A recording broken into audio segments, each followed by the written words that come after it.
So now we come to the title of the text. In Sanskrit, it's called Bodhicharyavatara.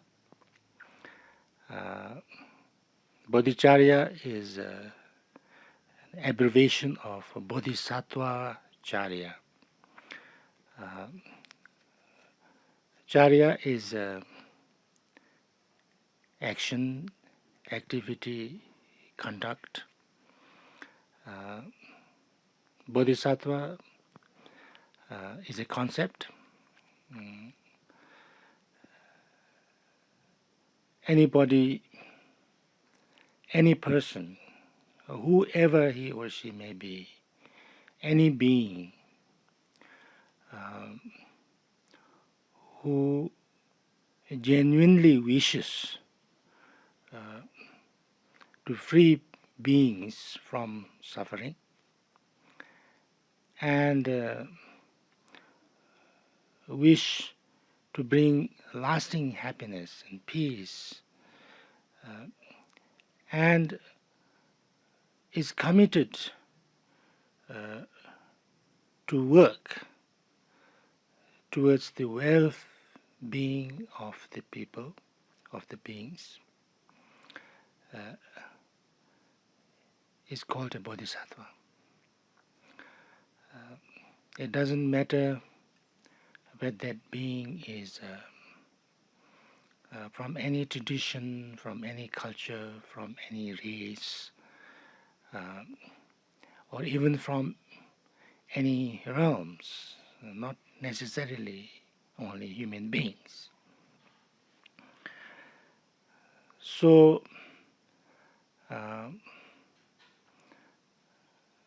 this text is about how to learn, how to train in the ways of the Bodhisattva. So therefore avatara means entering, avatara means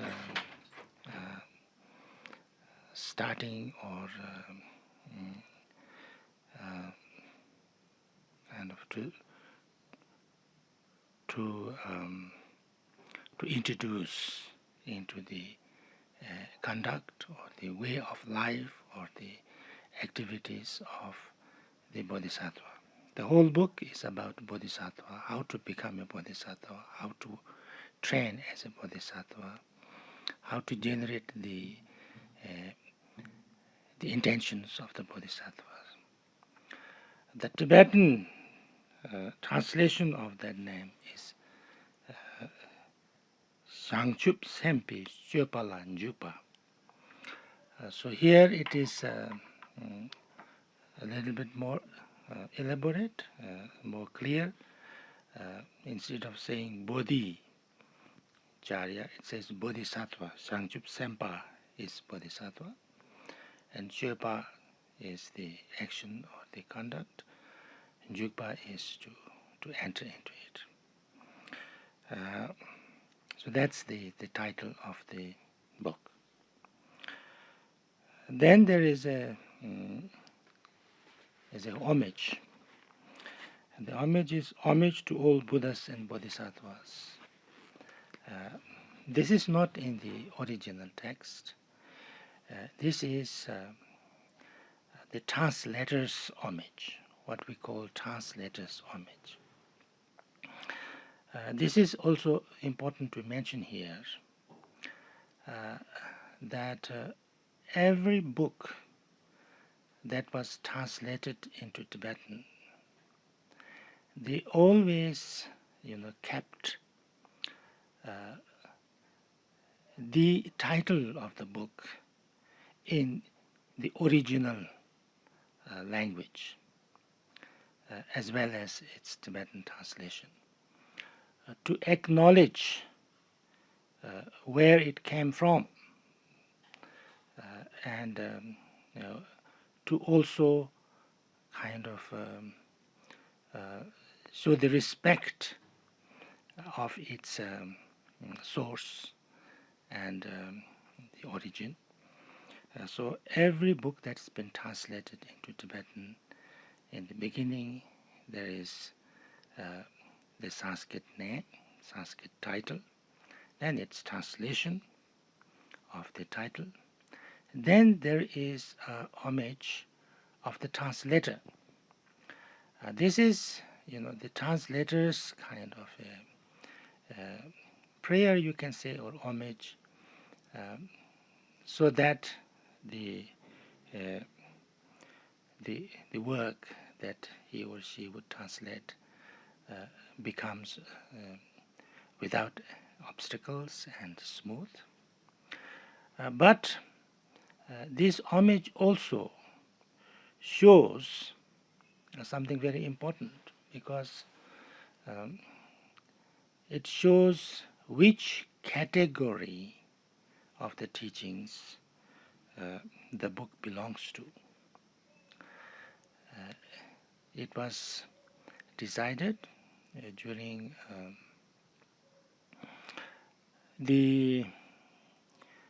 when the first translation works was going on, and then by the king, during the time of King Trisong Detsen, and then during the time of his the second generation or third generation time, King Tiralpacheng, during that time, then they decided that the translators' homage should be according to the category of the teachings. So when here it is said, homage to all the Buddhas and Bodhisattvas. Now this means this text belongs to the Sutrayana, sutras. Generally we have 3 Pitakas. The Buddha's teachings are categorized into 3 Pitakas. And the Vinaya Pitaka, Abhidharma Pitaka, and the Sutra Pitaka. So it was decided that all the texts belonging to the Vinaya Pitaka, the translator's homage would be homage to the Buddha. And all the teachings that's in the category of Abhidharma, and then the translator's homage would be homage to Manjushri.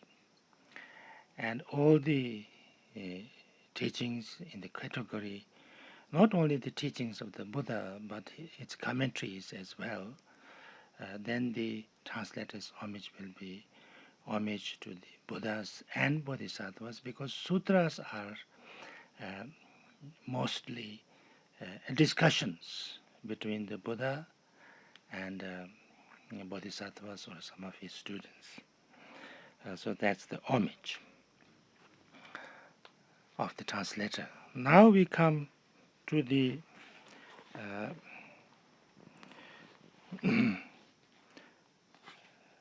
the first chapter of this book. Now this book, which the title of which in English is translated as the Way of the Bodhisattva. The Way of the Bodhisattva by Shantideva. Shantideva was a very mysterious master. He lived,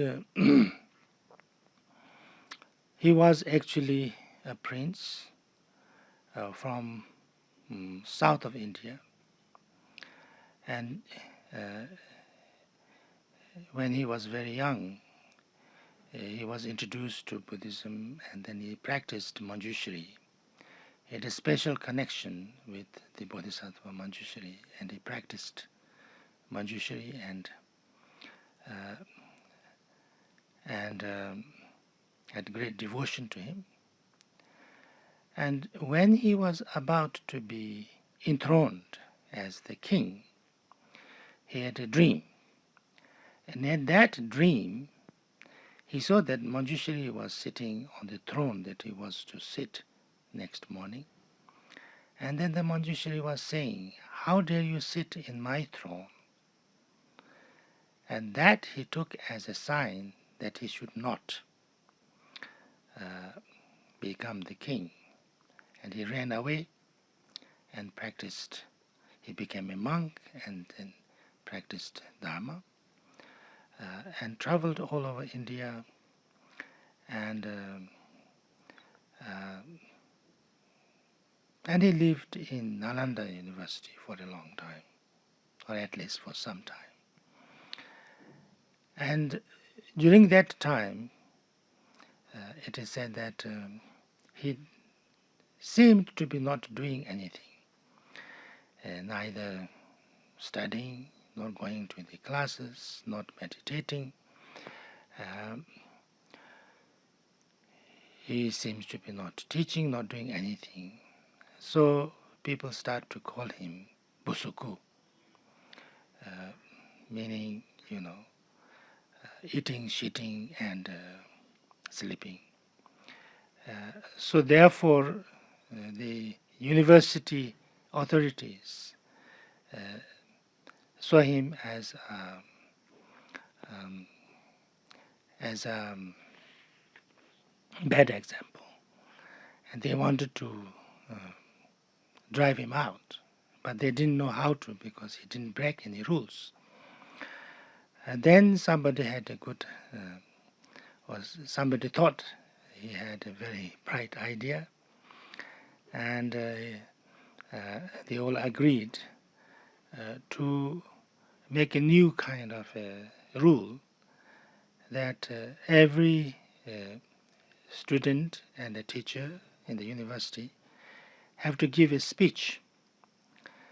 And they asked Shantideva or Busuku to start this new system and ask him to give a teaching. And to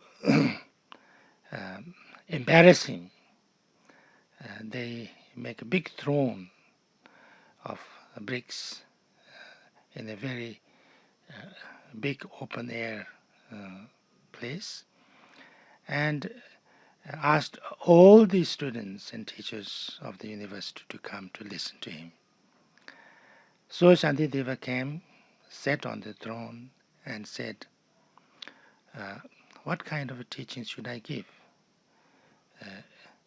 Something that has already been given, or something that is not given yet, or not known? So of course everybody shouted something new.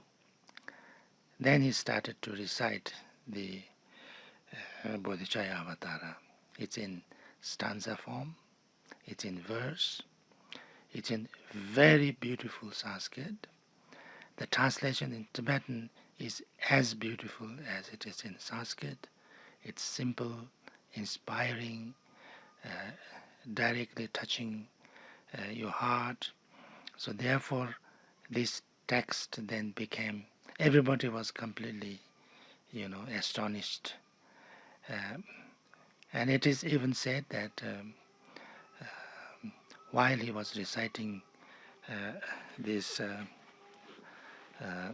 text, then at a certain stage he kind of levitated from his throne and he went higher and higher and disappeared. So people took notes and memorized them, and then there were some differences afterwards, and then they tried to find him, and then found him after many years, and they clarified, and this became then a very important textbook of Mahayana Buddhism, both in India and in Tibet. And there are countless commentaries on it, both by the Indian masters and also in Tibet.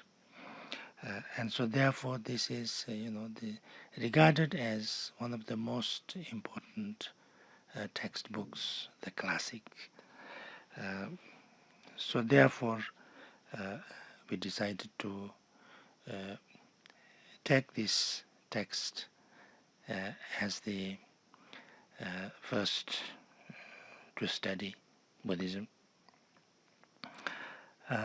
So this text has 10 chapters, and so the first chapter is on the excellence of bodhicitta. In Tibetan, it says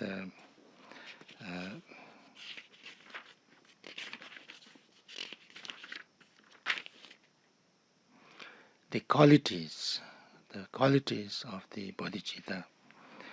What is the benefit of bodhicitta? So I will talk about that. We will start this chapter in the next talk. So I think I'll stop here this morning. Thank you very much.